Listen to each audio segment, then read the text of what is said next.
For most of human history, nobody worked for a living. Not in the way you do. No bosses. No deadlines.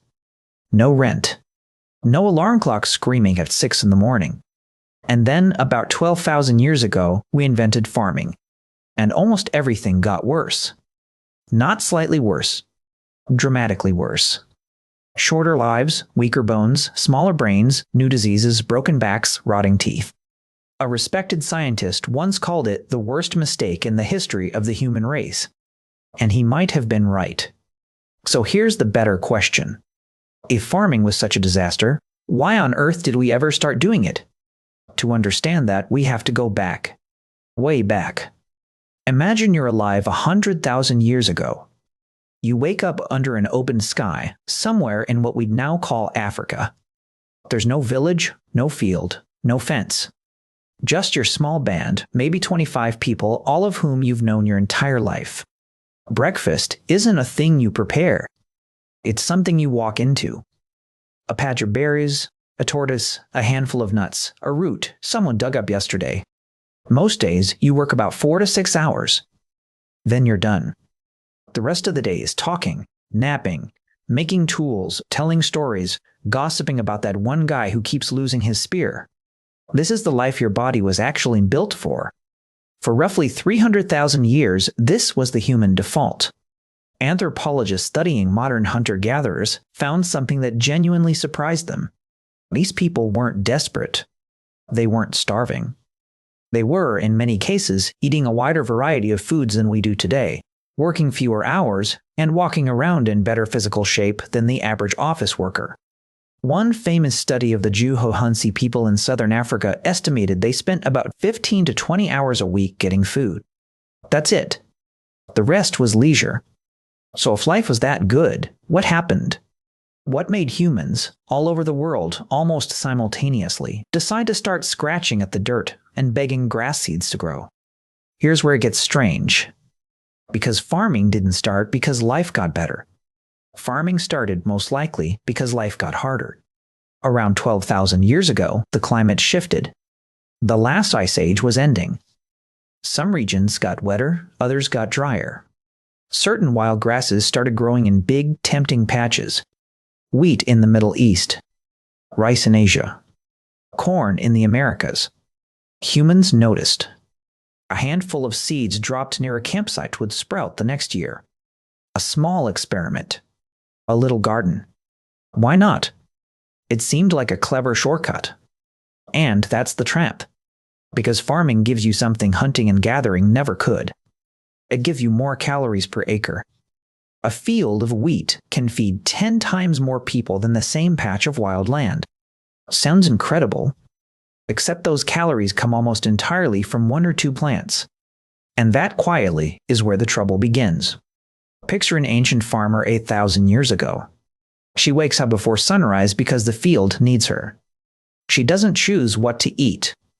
The field already chose. It's wheat. It was wheat yesterday.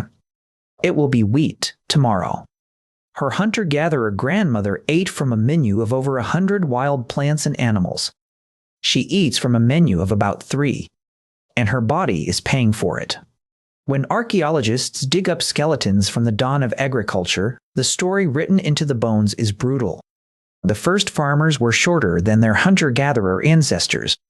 In some regions, men lost nearly 6 inches of average height after the switch. 6 inches. Their bones were weaker. Their teeth were full of cavities, because grain is full of sugars and starches that wild diets simply didn't deliver in that concentration.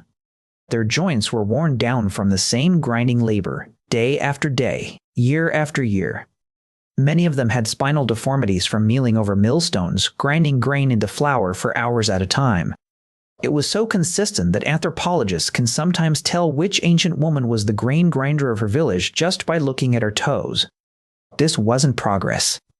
This was a downgrade your great-great-great-grandmother could feel in her knees. And it gets worse. Because when you settle down, you don't just stay in one place. Your garbage stays. Your waste stays. Your dead stay. And so do the rats, the mice, the flies, the mosquitoes, the parasites. Almost every major infectious disease that has ever haunted humanity came from this exact moment. Measles, smallpox, tuberculosis, influenza. Most of them jumped to us from the animals we suddenly started living next to, day and night, in tight little settlements. Cows, pigs, chickens, goats.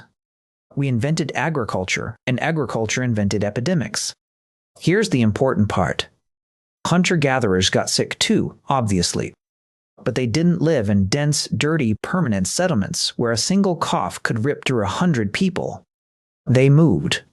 They scattered. The diseases couldn't catch them. The farmer couldn't move. The farmer had a field to protect. And then there's the strangest cost of all. Inequality. In a hunter-gatherer band, nobody really owns anything. You can't.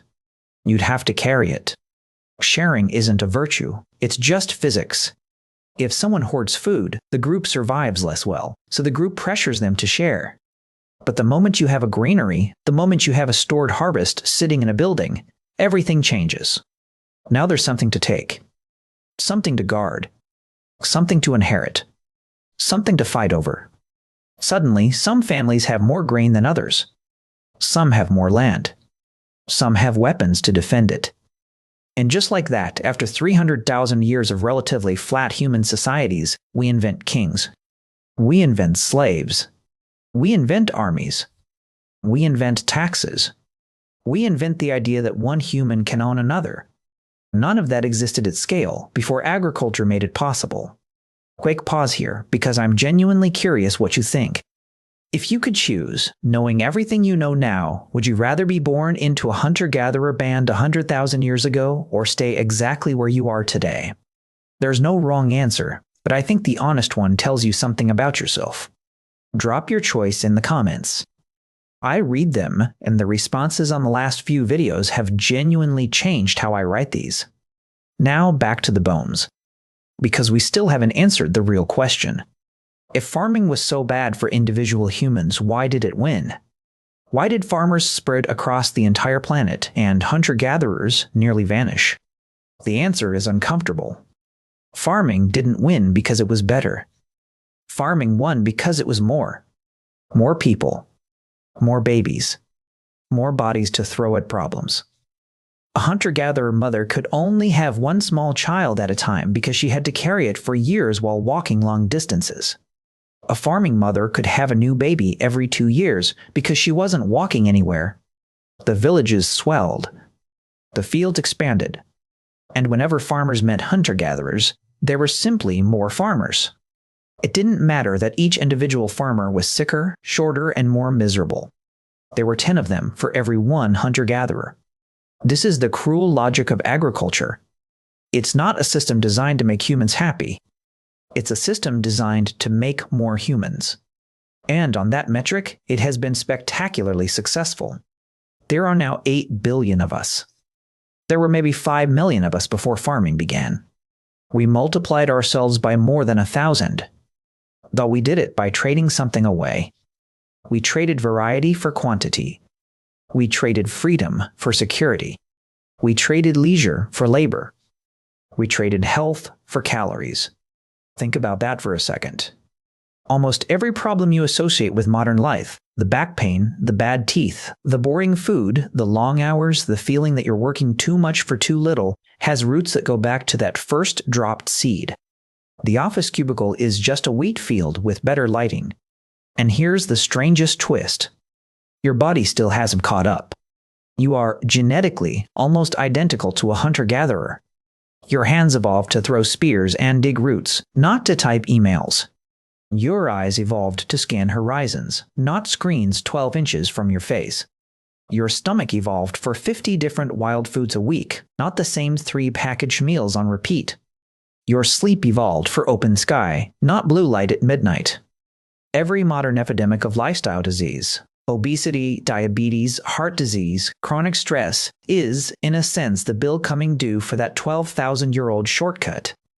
But here's the thing nobody wants to admit. There is no going back. You can't unmake the field. You can't undomesticate the wheat. You can't uninvent the city. There are 8 billion of us, and we exist because of agriculture. The grandmothers who ground grain until their toes deformed are the only reason most of us were ever born. So maybe it isn't a mistake in the way a stumble is a mistake. Maybe it's a trade-off so deep and so old we don't even see the price tag anymore. Tonight, you'll sit down to a meal. The plate in front of you will mostly be wheat or rice or corn or potatoes in some clever disguise. You'll eat it in a building that stays in one place. You'll sleep under a roof that doesn't move. You'll wake up tomorrow to a job in a field of sorts that someone else owns. And somewhere in your bones, in your teeth, in your spine, in the small ache of a body that was built for something else, there will be a quiet memory. A memory of a life with fewer hours, fewer rulers, fewer diseases, and a much wider menu. The first farmers couldn't have known what they were starting. We can. And maybe that's the real lesson hiding in the dirt. That every shortcut humans take has a hidden cost, paid by the generations that come after.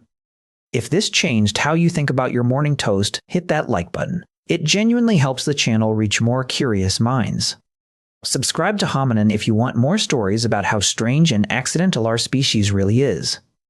And tell me in the comments, what's one modern habit you think future humans will look back on the way we look back on early farming? Next time, we're going somewhere even stranger. We're going to talk about why human babies are born essentially helpless, why no other animal on Earth has children this useless for this long, and what it cost our species to build a brain that needed 20 years to finish growing. I'll see you there.